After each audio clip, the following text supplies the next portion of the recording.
What's the scariest moment you've ever experienced? Was it a shadow flickering in the corner of your eye? A creak in an empty hallway? Or maybe the eerie feeling that someone or something was watching you? Now here's the twist. Why did part of you enjoy that moment? Why do we willingly seek out the spine-chilling, the terrifying, the downright horrifying? Welcome to Mindscape Chronicles, where we explore the mysteries of the mind and the stories that define us. Today, we're thrilled to launch a brand new series, Why Do We? In this series, we're diving deep into the quirks, mysteries, and paradoxes of human behavior. Each episode will explore a different question about why we do what we do. And for episode 1, we're starting with something truly thrilling. Why do we love horror?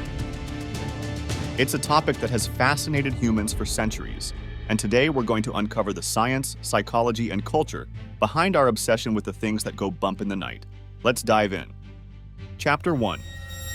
The Thrill of Controlled Fear. Fear is one of our most basic instincts.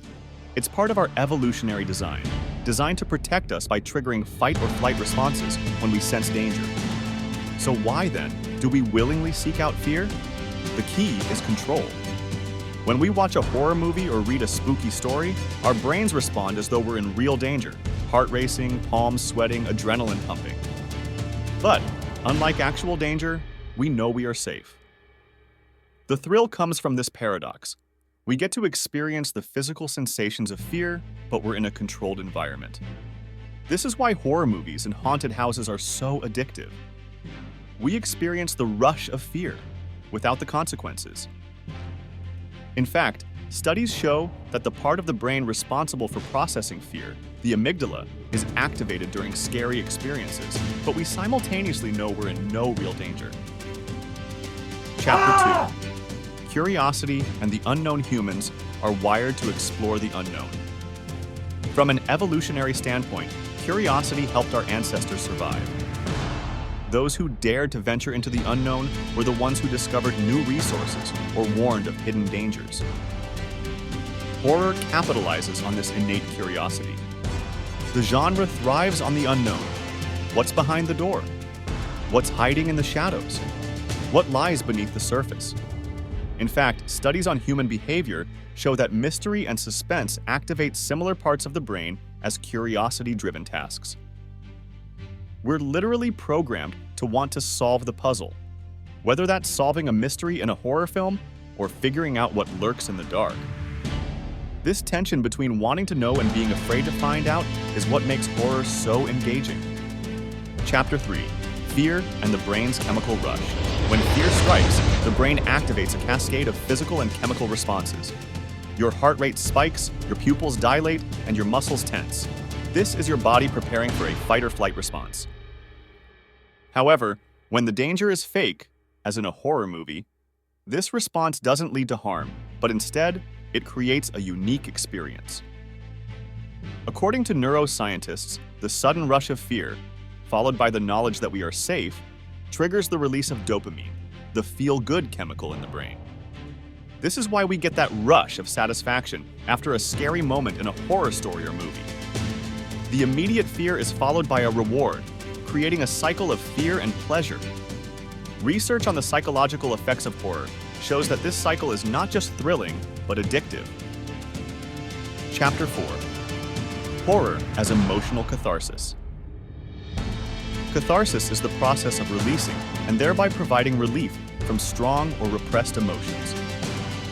In the context of horror, it's about confronting and overcoming our deepest fears in a safe environment.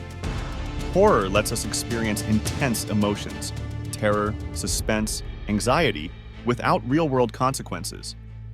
This allows us to confront fear head-on, without the need for actual danger. Researchers have found that horror movies help people process anxiety by letting off steam emotionally. This release is both empowering and therapeutic. Horror films and stories often bring us to the brink of terror, but by the end, we've survived.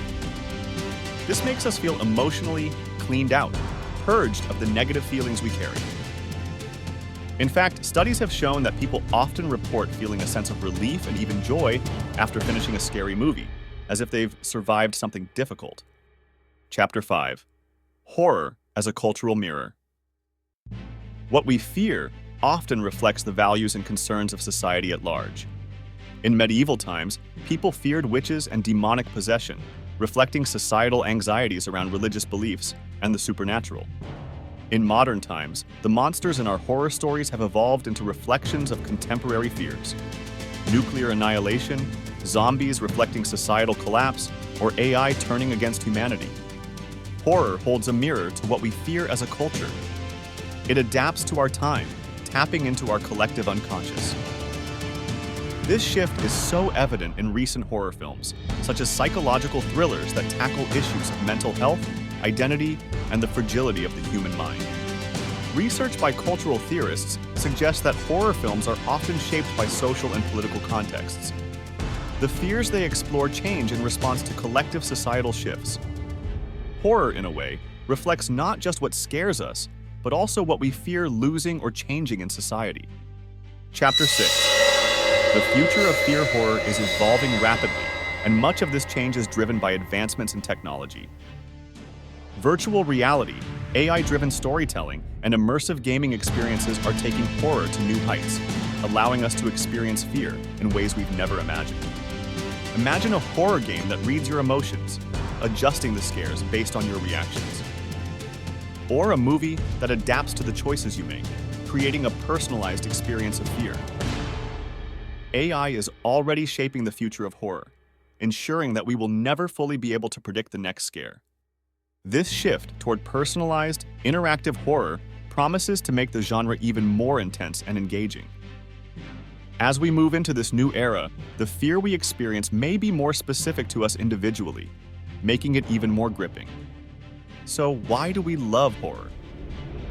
It's the adrenaline rush, the exploration of the unknown, the emotional release, and the connection to our cultural anxieties. It's about confronting fear in a safe space and coming out stronger.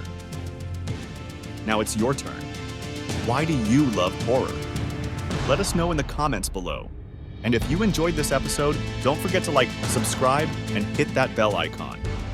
This is just the beginning of our Why Do We series, so stay tuned for more deep dives into the mysteries of human behavior. Thanks for joining us on Mindscape Chronicles. Until next time, remember, fear isn't just something to avoid, it's something to understand.